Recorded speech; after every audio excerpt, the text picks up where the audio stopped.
자, 여러분 지금 현금 흐름의 예시를 좀 보고 있는데요. 막상 보니까 좀 시시하죠. 현금 흐름은 벌고 쓰는 거에 대한 이야기예요. 이분의 케이스를 한번 볼게요. 이분은 월급이 250만 원인데요. 225만 원을 쓰고 25만 원을 돈이 남는다. 사실 이분의 케이스가 제가 기억이 나요. 이분이 어떤 분이었냐면 한 달에 월급 대략 한 250만 원 정도 통장에 찍힌다라고 이야기를 했는데, 본인이 회사에 입사하고 몇 년 정도 열심히 돈 벌면서 그동안에 공부하고 뭐 스트레스 받고 나는 일단 취업하면 무조건 이거 다 쓰겠다, 이런 식의 생각을 해왔고 실제로 저축 하나도 안 하고 다 쓴 거예요. 그 3년 정도의 시간이 흘렀는데 정신도 좀 드는 것 같고 모아놓은 게 하나도 없으니까 좀 불안하고 이런 느낌이 들었다고 하더라고요.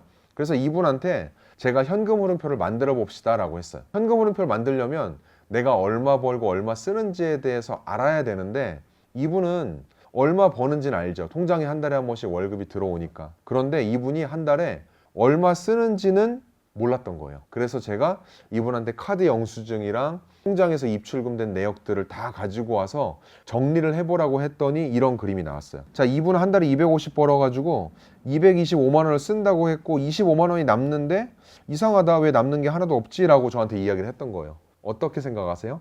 이분은 한 달에 25만 원이 남았던 게 아니라 이 25만 원이란 돈도 다 썼던 거죠, 사실은.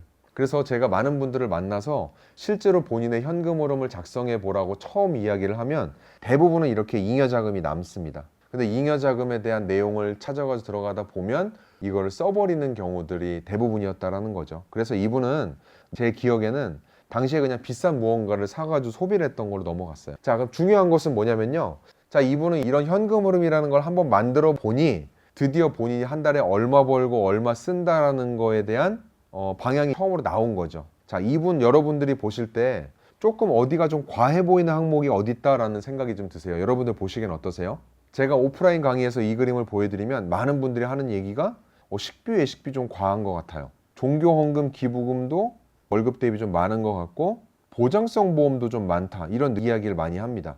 우리가 보험이란 상품에 대해서 나중에 한번 배울 기회가 있겠지만 보험은 크게 저축성 보험과 보장성 보험 두 가지로 딱 나뉩니다. 근데 이분 같은 경우는 어때요?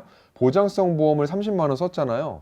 30만 원 썼다는 얘기는 여기에 썼다라는 건데, 저축성 보험은 우리가 이름만 들어도 대충 느낌 오시죠? 저축을 목적으로 하는 거예요. 경우에 따라서는 우리 가입해서 노후를 위해 쌓아놓는 보험, 연금보험 이런 것도 저축성 보험에 해당이 됩니다.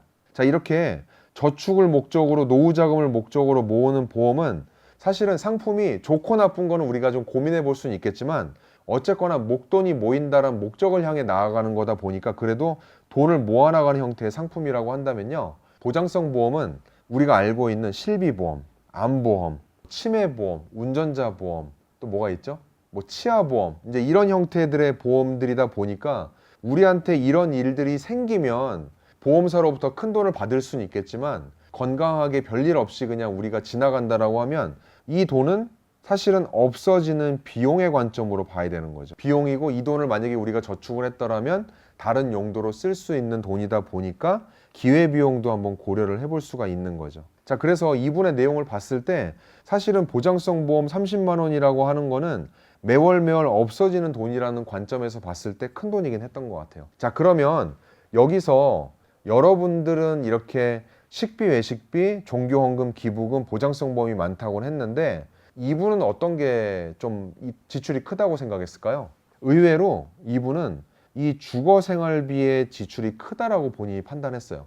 왜 그런가 물어봤더니 여기에 관리비는 10만 원 언더래요. 10만 원 미만이래요. 그럼 30만 원이 뭔가요? 라고 물어봤더니 월세였어요. 그럼 월세 30만 원 나갈 수 있는 거 아닌가요? 라고 물어볼 수 있는데, 월세가 아까웠던 이유가 이분이 이제 이 집으로 옮긴 지 한 1년 정도가 되어 가는데 1년 전에 이 집을 찾으러 돌아다닐 때 본인이 집을 얻으려고 하는 예산이 있었고 이 예산의 범위 내에서 공인중개사분이랑 부동산을 알아봤는데, 그런데 그분 따라서 조금 더 좋은 집, 조금 더 좋은 집으로 가다 보니까 집의 컨디션이 조금 좋아졌을 뿐인데 한 달에 30만 원 고정비가 나간다는 거죠. 어떤 의미인지 아시겠죠? 그래서 이분 같은 경우는 30만 원이 굳이 내지 않아도 될 돈이었고 이 돈이 매월 매월 나가는 돈이다 보니까 조금 아까웠던 거죠. 자, 그래서 우리가 이런 현금 흐름의 예시를 보여드렸는데 결국 다시 정리하면 우리의 벌고 쓰는 문제다 보니까 우리의 사항을 이렇게 낱낱이 한번 열어놓고 정리를 해보기 전에는